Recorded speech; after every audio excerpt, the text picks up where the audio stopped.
지방을 줄이는 방법, 이걸 생각을 하면 지방도 세포란 말이에요. 그 부분을 줄이려면 첫 번째가 이제 그 세포의 개수를 줄일 수가 있겠죠. 세포가 여러 개가 있는데 그 중에 10개를 5개로 줄인다. 그러면 지방이 줄어들겠죠. 또 하나가 지방 세포의 크기를 줄일 수가 있겠죠. 그렇게 나눠서 생각을 해야 되는데 성인이 된 상태에서는 를 줄이기는 힘들다.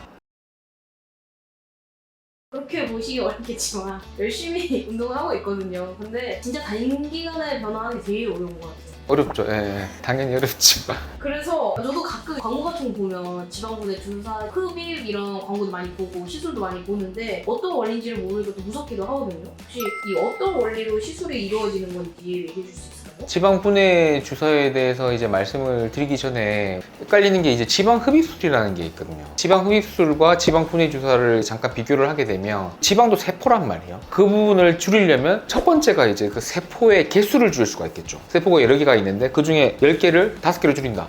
그러면 지방이 줄어들겠죠. 또 하나가 지방 세포의 크기를 줄일 수가 있겠죠. 그렇게 나눠서 생각을 해야 되는데 성인이 된 상태에서는 지방 세포의 개수를 줄이기는 힘들다. 열심히 이제 식이 조절을 하는 이유가 지방 세포의 크기를 줄이는 거죠. 그렇게 지방 세포를 못 먹여서 아사를 시키는 거죠. 크기를 줄이는 그런 현상이고, 지방 세포의 개수를 줄이기 위해서는 지방 흡입술을 할 수가 있는 거죠. 지방 흡입술을 해서 실제로 그 지방을 빼는 거죠. 지방 분해 주사는 세포가 녹아서 없어지라고 그렇게 하는 과정이기 때문에 지방 흡입하고 비교를 하시면 이해하시기 편하실 것 같습니다. 원장님 말씀해주신 원리를 좀 들어보니까 이해가 가긴 가거든요. 네. 정말 그렇게 주사 시술을 받고 나면 효과는 실제로 있나요? 우리가 지방 흡입을 한다고 하면 그게 대용량 지방 흡입의 기준이 5000cc예요. 5000cc 지방을 뽑으면 이제 많이 뽑았다. 더 많이 뽑을 때는 주의를 해야 된다. 이렇게 생각을 하시면 되는데, 그러면 이제 5000cc를 뽑으면 5kg 정도 지방이 빠진다고 생각하면 되는데, 지방 분해 주사는 그런 킬로그램 단위는 절대로 아니에요. 한 번 시술할 때마다 뭐 100g 빠진다, 뭐 200g 빠진다, 이렇게 생각을 하셔야 된단 말이에요. 사실 이제 지방 흡입술하고 지방 분해 주사를 비교하게 되면 당연히 이제 지방 흡입술을 하는 게 더 효과가 좋겠죠. 근데 여러 가지 이유에서 수술을 못 하시는 분, 예를 들어서 외국에서 오신 분들 같으면 오늘 하고 그 다음에 내일 바로 출국을 해야 된다. 쉽지가 않겠죠. 그리고 다른 데는 다 날씬한데 나 여기만 좀 빼고 싶어, 이 부분만 빼고 싶고 수술로 빼기 부담스러워, 이런 경우에 지방 분해 주사를 쓰게 되고, 나는 다이어트도 열심히 하고 할 거 다 했는데 여기가 아직 좀 남은 것 같다, 이런 경우에 이제 지방 분해 주사가 도움이 될 수가 있습니다. 예를 들어서 동남아 쪽에 있는 모 나라 같은 경우에는 수술을 되게 부담스러워 하시거든요. 항상 우리 병원에도 외국에서 오셔서 이런 지방 분해 주사를 원하시는 분들이 되게 많아요. 아무리 지방 흡입술이 효과가 좋다고 해도 그분들한테는 이제 수술은 일단 고려 대상이 아닌 거죠. 그런 분들이 많이 하고 계십니다.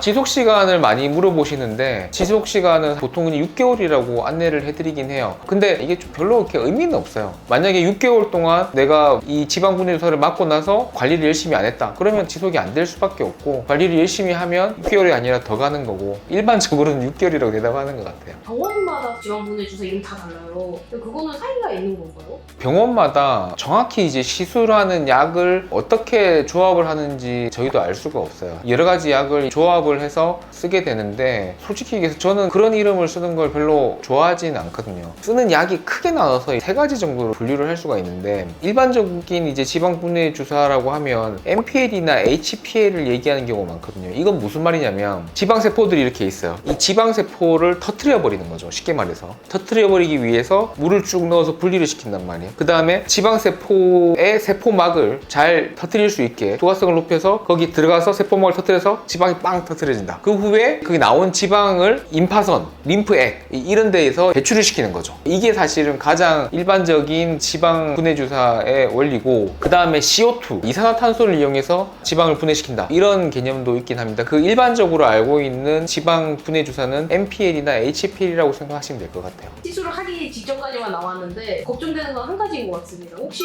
지방분해 주사를 맞고 부작용은 없나요? 지방 분해 주사가 효과도 그렇게 많지는 않지만 부작용도 있을 만한 건 별로 없어요. 병원마다 조합하는 약이 좀 다를 수는 있는데 굉장히 안전한 약들만 조합을 할 거예요. 아마 약 중에 그 스테로이드 얘기가 항상 나오는데, 스테로이드만 쓰는지 안 쓰는지 그 정도만 확인을 하시고 맞으시면 이제 될 것 같아요. 사실 이제 효과가 그렇게 많지 않은 만큼 부작용의 가능성도 떨어져요. 혹시 가장 큰 부작용은 효과가 없는 것 같아요, 이런 얘기는 나올 수 있죠. 나머지 부작용들은 워낙 안전한 약들이 테스트를 쓸 거기 때문에 약에 대한 알러지 반응이나 기타 뭐 여러 가지 부작용들은 전부 다 간단히 해결할 수 있으니까 그런 부작용은 크게 걱정하셔도 될 것 같아요. 시술하고 난 뒤에 따로 이제 주의해야 될 부분은 없을까요? 지방 분해 주사는 지방 흡입만큼의 효과는 없기 때문에 관리가 굉장히 중요한 것 같아요. 얘가 겨우 이제 지방을 분해시켜서 배출을 일부를 시켜놨는데 다시 이제 식이 조절이 안 되고 그러면 다른 부위에 있는 지방이 그쪽으로 갈 수가 있는 거죠. 그러면 아무 의미 없는 시술이 되는 거죠. 식이요법이나 운동 이런 부분들이 다른 어느 시술이나 수술보다 중요한 과정이 되겠다. 식이 조절이나 운동을 하지 않으실 거면 굳이 뭐하러 맞으실까? 이렇게 생각하시면 될 것 같아요. 사실 지방 분해 주사가 이제 맞는 건 아니고 가장 중요한 건 식이요법과 운동으로 지방을 조절을 하는 게 중요하고 그게 조절이 되면 그 후에 지방 분해 주사라서 도움을 받을 수는 있다. 이렇게 생각을 하시면 될 것 같아요. 지금 지방 분해 주사를 찾으시는 분들이 꽤 우리 병원으로 많이 오셔서 거기에 대해서 궁금해 하시는 분들이 많아서 한번 유튜브를 찍어달라 이런 요청들이 있어서 이 주제를 선정을 했고 제가 막 지방 분해 주사를 권하거나 아니면 뭐 다른 수술보다 이게 더 좋다 이렇게 유도를 하려고 영상을 찍은 건 아니니까 순서가 그렇게 된다는 건 알고 계시면 좋을 것 같아요. 다음에 또 좋은 주제로 찾아뵙도록 하겠습니다. 감사합니다.